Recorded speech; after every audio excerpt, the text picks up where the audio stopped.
He is Randy Marchetti. I always knew him as, well, actually, I didn't always know him, but his RM was famous to the NSX line. And this last NS Expo, I saw his name come across when we were trying to find vendors and display vehicles. And I go, wait, I think that's RM Racing. Dude, that guy, we gotta get him on. We gotta find out who he is. We gotta get him on here. So fast forward, here you are. Welcome to Hard Parking. Thanks so much. It's great to be here, and it's great to reach out and see all these new NSX owners. Obviously, it's been many, many years, and even at that little event you were talking about, it was kind of cool to see some of the old school guys still there. I mean, half a dozen of them or so, but obviously a lot of new generation owners. Yeah, and it was kind of cool because, like you said, new generation. So back when I heard of RM Racing, and I know it's decades ago at this point. It's been vapor, but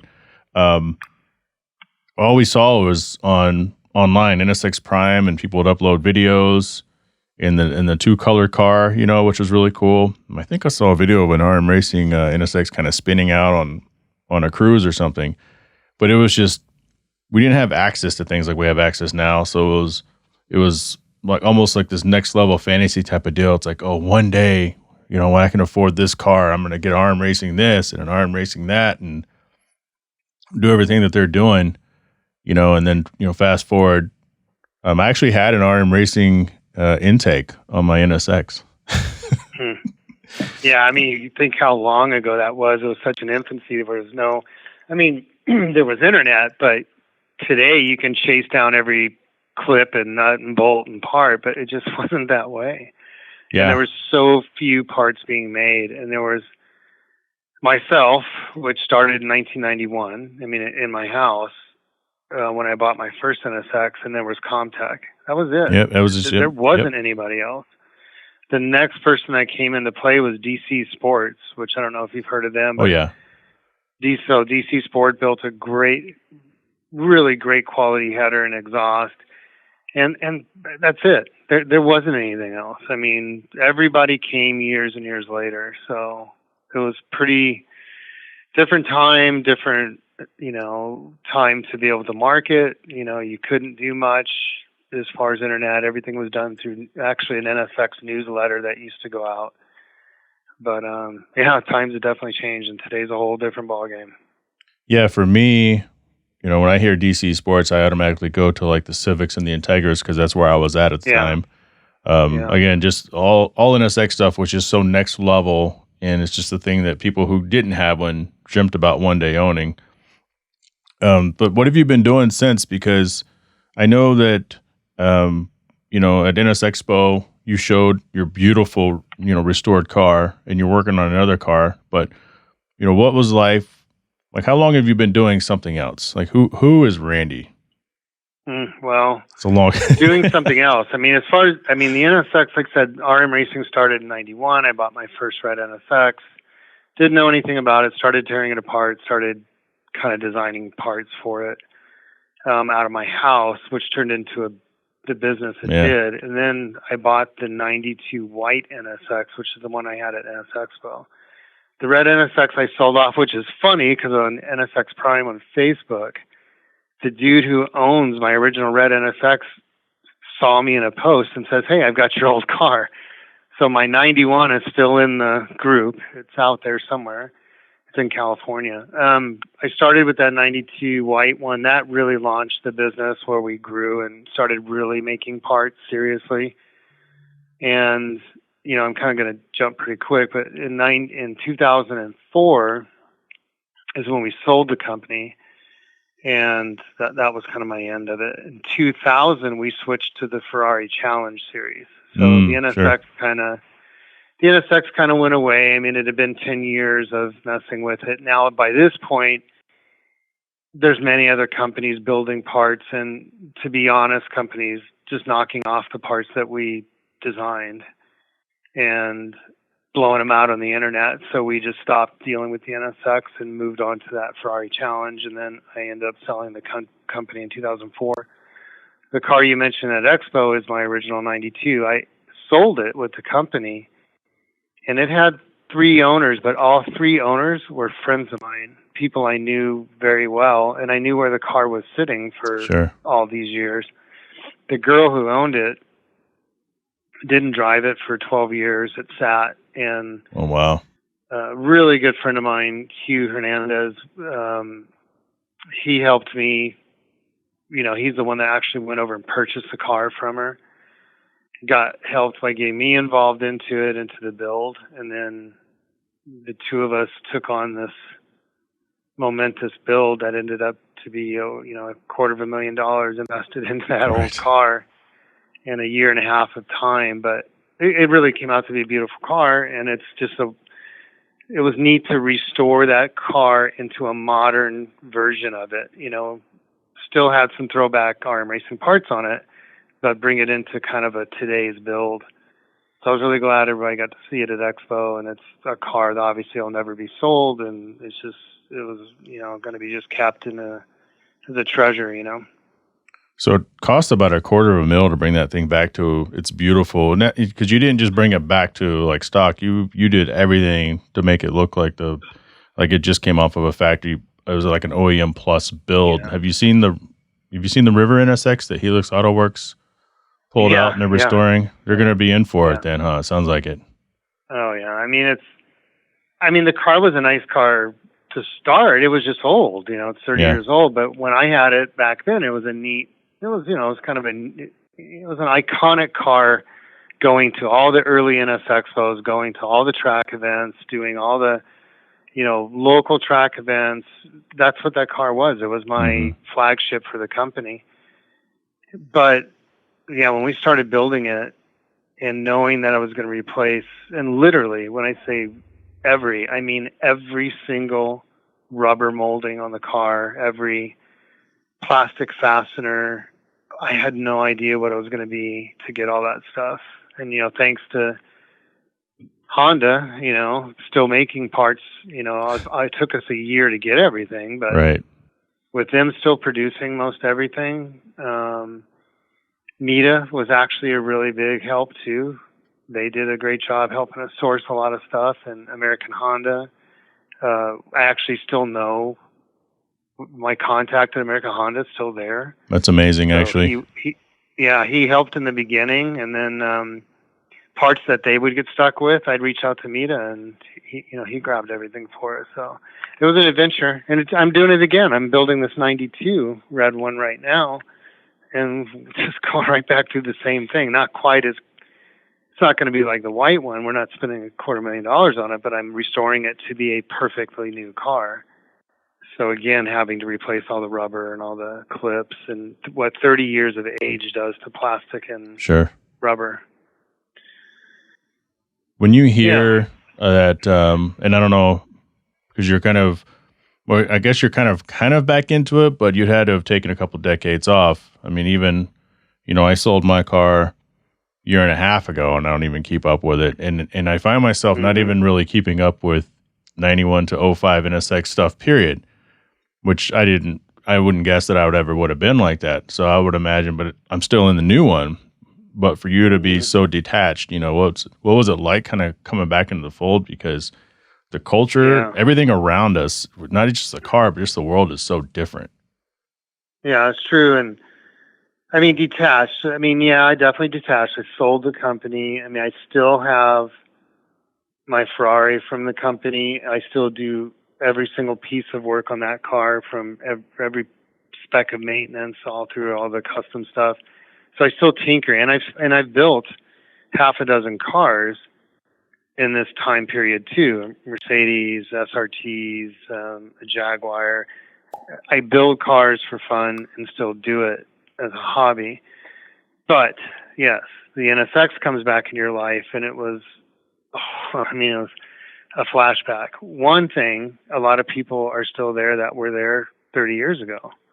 So when I got in my old book and started reaching out to these manufacturers I used to deal with, they're still there. So there's people still out there that I knew, or there was new people that knew of me, which was good. It's kind of cool. I just dealt with brand new people. Honestly, the forums were a great place too. That's where I met a lot of people at, which when I hit just jumped on Facebook or whatever and jumped back into NSX Prime, which I haven't looked at for, 20 some years, 25 years. Everybody's there. So what I did see is how much modification was happening with the cars over all these years. Because obviously they hit a low dollar point, years and years ago, and people couldn't afford them when they were expensive or buying them and fixing them up. They kind of turned into I don't know, what were they, 20 grand? Or I think in 2008, 2009, I remember looking them up. Still couldn't afford one. I had a job, not a career, but I remember seeing him, 22, 3, and I was like, God, if I could just figure out a way to get this vehicle, I would live out of it. Yeah, I noticed I remember them hitting their rock bottom, even though I wasn't into it. I mean, I still kind of had a little pulse going about stuff out there, and I had thought about buying my white one back earlier too, because I knew who had it. And I literally was going to buy it back, had the check written to her, and I was going to restore it. And I said, screw it. And I bought a 550 SL and built that because I never built a Mercedes. And obviously, timing just wasn't meant to be at that time. She still had the car, and we still ended up with it. But yeah, I remember they just really tanked, and people were doing a ton of work to them, and there was a ton of product out there for them. And is Dally still around? I think they're gone. I think Dally's been out of the game for a while as well. I think they may have been in when I got my car in 2012, because there was Dally parts everywhere. But again, there was also RM Racing stuff out there too. And he came. That was Mark Johnson. I remember him. When I sold the company was when he was coming into it, and he's same thing. He started out of his house and was trying to make parts less expensive for people or whatever. But I remember seeing him in those the days where the cars were getting cheaper. Mm-hmm. But I didn't think he was still around. But every once in a while I see his name pop up or Dally pop up. But anyways, total different adventure. Whole different program, whole lot more parts available for the cars now. And even though there are a ton of parts available for it, it still seems kind of like some of them are hard to get. Like I see a lot of stuff out there, but a lot of it's out of stock or unavailable. So I'm not really sure what's happening with these other manufacturers out there. I don't have a real good pulse on that. I feel like maybe 5 to 8 years ago, it was like the golden age, and you can get just about anything secondary, third market, or just someone had recreated, or you can get it new. And even in that time, when I sold my car, it was obviously to get the new car, but at the same time, I'm looking around, I'm like, God, stuff is getting harder to get. These more regulations are coming out. Shops are closing down because of 2020, and I'm curious to see what what's going to happen with the future of the car. What are your thoughts on the new car? Well, I just don't have a lot of experience with it. I mean, I really, honestly, never even. When it came out, I was so out of it at that point, and I had the Ferrari, had either one of my other builds at that time, which I can't remember which one it was, might have been the Mercedes or the SRT, another build. And I remember it coming out. I remember the hype on it, talking to a friend about if he was going to get one, and it kind of just fell away. I never dug into it. And then I got the older ones back. I still haven't dug into the new one. Yeah. So I just don't, I'm not educated on it. I don't know much about it. I've personally been around one outside of NS Expo. I personally have walked around, sat in, and got to see one in person. That's it. As far as I've gone. Yeah, they're just different. So, they're polarizing. People love them. It is polarizing. That's good. Yeah, they are. It's such a different world of car. I mean, you don't look at it and go, that's that big brother of this car. I mean, they're just so disconnected visually, to me at least. I mean, you know better than anybody. I mean, you've had experience with both of them. So, I mean, they stopped, was it a year or two? When was the last production? 22. They did that. Yeah. 22? 17 to 22. Yep. What was it, the S they did, right? Yep. The Type S. So you guys, I mean, there's still a good market for those, right? There is. As far It's as different. value? Yeah. Well, yeah. There's not much you can do to them. I mean, as you know, with a lot of modern cars, they just Hmm. become more and more locked down. I think that's where people kind of romanticize over the past a little bit because there was so much more room to work and less restrictions, and you could do things without blowing up the ECU. And that makes me wonder, listening to you, because yeah, you started RM way back decades ago, and you were there in the beginning, and so you remember this part. So Acura just had the Integra come out, and everyone was like, "Oh, it's not a real Integra, blah blah blah. This isn't a real NSX, blah blah blah."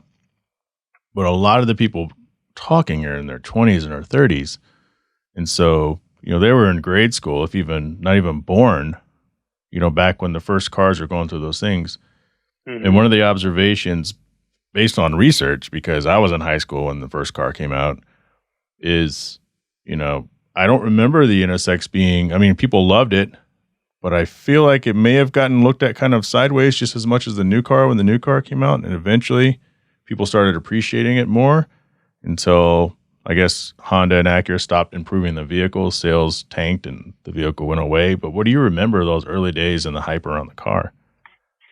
Yeah, I mean, I literally remember the day I saw the first 91. I was working for a company called Arizona Speed Marine, and we did General Motors fuel injection. So that's what my history, my upbringing in automotive. I've never touched a carburetor in my life. I didn't know anything except fuel injection, and that's what I was taught on. So anyways, I remember a customer pulling up in his 91, and what I do remember about the hype is the style, the look. Yeah. I mean, it was and which today is still cool. They just did this really cool styling job with this car. The next thing I kind of remember as it's happening is it wasn't very fast. Didn't have a lot of horsepower. I started digging into the racing versions of them and what people were doing out there. And Comtech was really kind of more advanced in that than we were by far. But starting to see what you could do to them to make them fun, even just the short gears and getting a little more power in them. That's where my perception of it kind of started to change. That they weren't the fastest cars. They were super great looking, but they were really fun to drive with just a couple little things done to them. Right. And as you said, I think they just kind of timed out. They built it for so long and didn't really do a lot, right? Yeah, obviously hardly anything. An A2 change, but Yeah. it just was out there forever and just kind of faded away. I mean, I saw it in my business. I saw it as I was advancing onto other cars and other platforms. It just kind of faded away. Because the price didn't really go anywhere, Price didn't go anywhere. And that's what I was asking about, like your late generation cars. Do you feel, and I mean, it looks like they are. Do you feel it's a good investment? I mean, because there's not a lot of cars that are good investments. But it seems like with the new one being discontinued already, that it could be a strong investment car. Yeah, I think it is for sure, just because a couple things, like the original car, it's limited even more so, but there's also a lot more competition out there. But just like the original car that you had, it introduced a lot of technology and new things at a fraction of the price. I think people say only the 918 was using the same technology, and now obviously with the E-Ray and some of the other cars coming out, they're using the exact same type of hybrid. Some of the steering and the electrification that the NSX did, and I think it's definitely going to be appreciated more. It's starting to be appreciated more, but for sure, and especially with the Type S, I mean, the car was already worth more when I picked it up than what I paid for it. So I think it's in a good spot. I remember seeing all that because I was getting hit up by all the Acura people I knew when they were trying to do those reservations for the S. So yeah, seems to me it's a good investment. You look at the NSX. Did we ever think of it as being an investment? No. Mm-mm. I mean, I never did. From 91, 92, I never ever thought that. Then it tanked, and then I forgot all about it. But now, I mean, Right. for sure looking at, like, this red one you mentioned, I'm building another one. I've posted a couple pictures up of me doing some work. But anyways, this red one I'm building, it is 100% an investment car. I mean, to find one with low miles nowadays that hasn't been butchered, this was kind of like a barn find. You know, it was from an estate sale.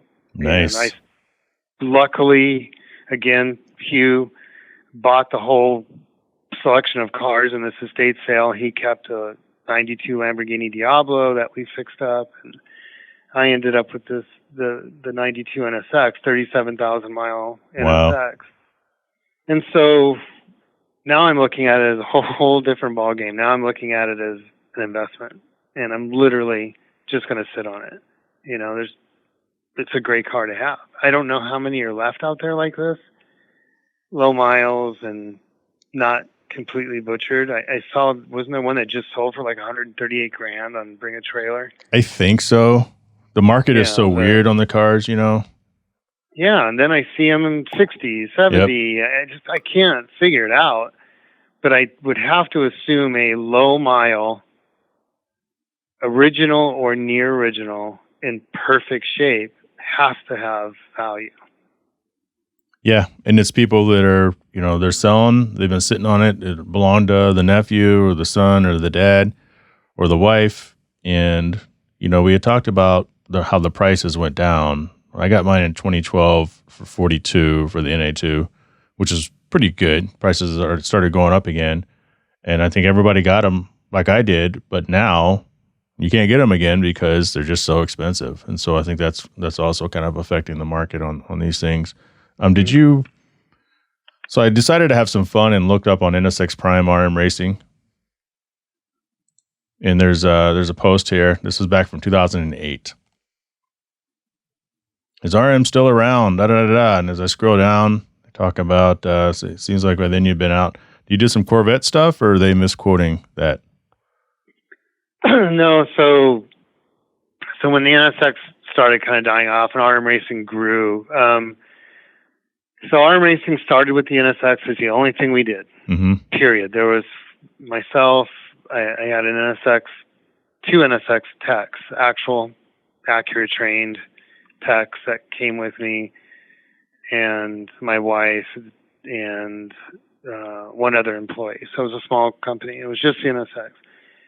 When the NSX started dying off, the next thing that came into my plate is I had this opportunity to design an intake for the the C4 Corvette. Was it C4 or C5? C5, maybe it was according C5. to I can't keep track, yeah, whatever. Yeah. C5 Corvette. So I was actually contracted by General Motors, designed an intake. It was a General Motors intake. You could walk into the GM parts department and buy it.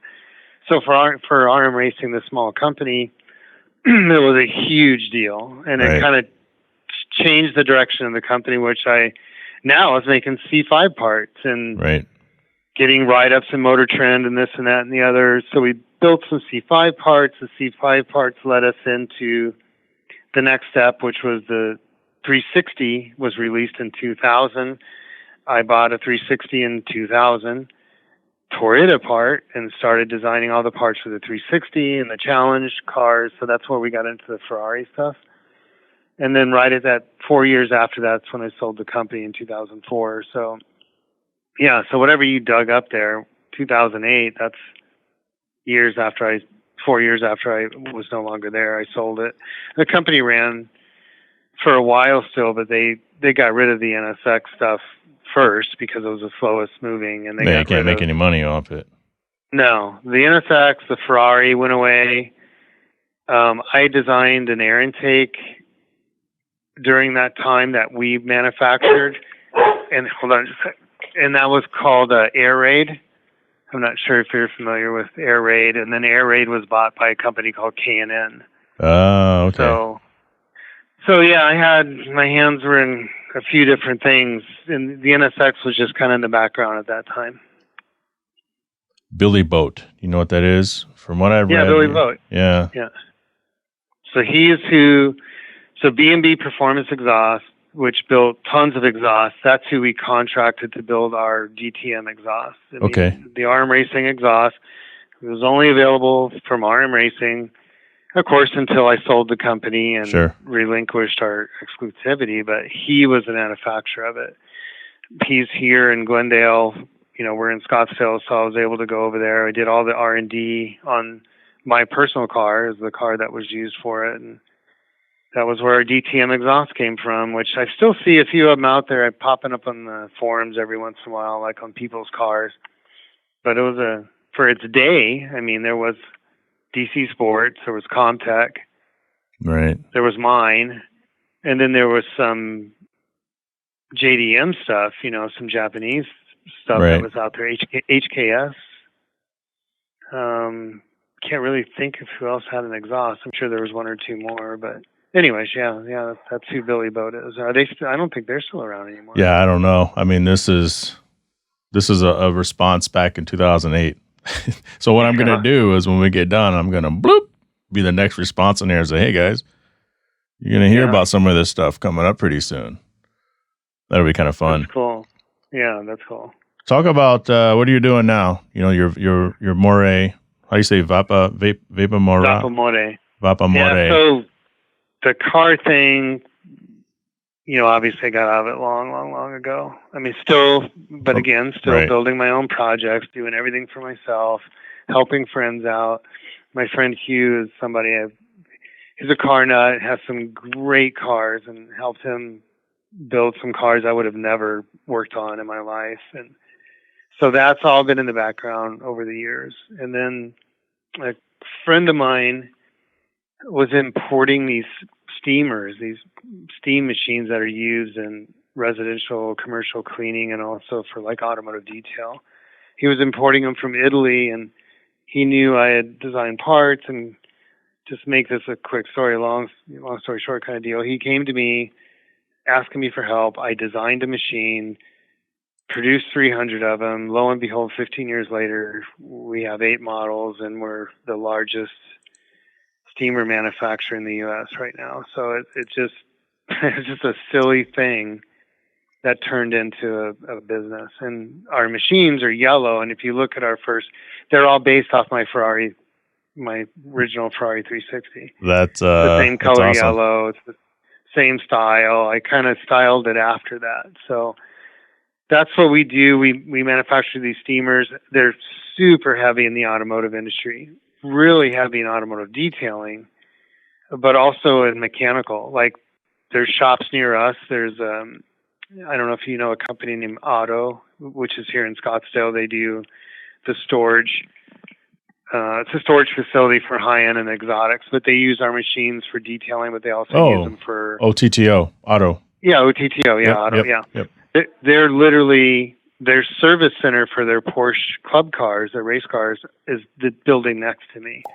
And so they use our machines for cleaning parts, for, sanitizing, components, before they're assembled or whatever.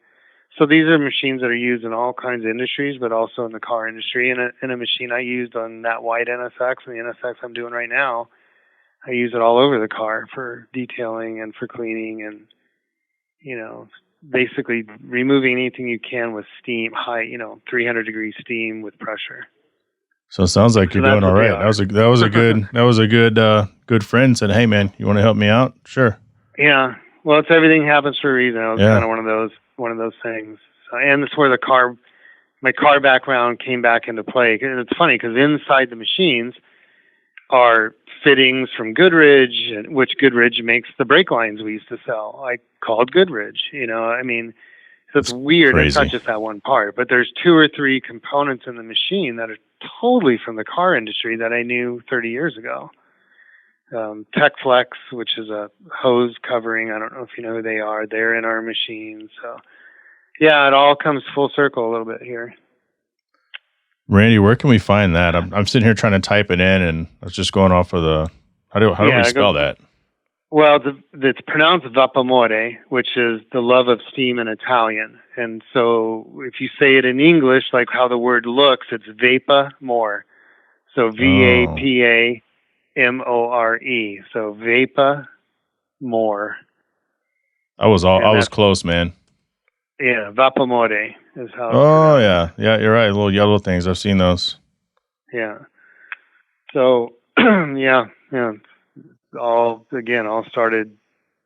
Literally started, the first one was shaped after my Ferrari, the 360. It's long been replaced by other units, but that's how my first one was designed. Well, that's pretty cool. Randy, thank you for spending time kind of giving us a little history of RM. I think this is going to be really fun for those who remember you back in the day or have heard your name around. And man, you never know what happens. Sometimes things do happen for a reason. I mean, now you're like you guys are the steamer people. You know, that's pretty freaking cool. Yeah, that, and still helping a lot of NSX guys. I mean, these forums have opened me up to communication with a lot of people, and still love to help. And I've got an attic full of parts, although I've sold through a lot of them, you know, but still, anybody ever wants to reach out, and maybe there's a little widget somebody needs or whatever the case is, still happy to help. And especially in Arizona, I mean, on the NA1, NA2 stuff, I mean, I love to still play with it and tinker with it. You know, I'm here. So you're on, you go to NSX Prime on Facebook, which means you're on Facebook. Is that the best way people can reach you? They have questions? Yeah, that's the forum I've dug into. I know there's an Arizona NSX Owners, a smaller forum, but yeah, NSX Prime seems to be the kind of the biggest one, obviously, unless you know something. Well, anything the NSX Owners group is a little better. I think Prime is. I'm on there too. Yeah, that's a pretty good one. And then yeah. So I'm on both of those. And you're right. I don't know a lot about the forums because I'm relatively new back on them. But yeah, anyone can hit me up on either of those would be great. And again, a lot of people have, and I've already helped other people with NSX stuff and fixing something, solving something, finding a part. Again, I sold through a ton of leftover parts because remember that white car? Mm-hmm. I took every part off of it and kept everything that was in decent shape. So I had tons of parts because I literally replaced everything. In the car. Yeah. So I had a lot of extra parts, and even on the red one I'm building right now, I've been listing some parts, and I've got a stack of parts from that. So, yeah. Anyways, I'm always open to talk, help, see if there's something out there. You never know unless you ask, you know. Well, good deal, Randy. Thank you. I need to come check out the builds and stuff like that here soon, since we live in the same area. Yeah, anytime. And if there's ever any events or anything, just yell. Let me know. Get both the cars there, one of the cars, whatever the case is. But I'd love to still be involved. Will do, man. Have a good one. Thank you so much. Thank you. Talk to you later. The Hard Parking Podcast, a little bit of cars and so much more, available anywhere you get your podcast, or check it out at hardparkingpod.com.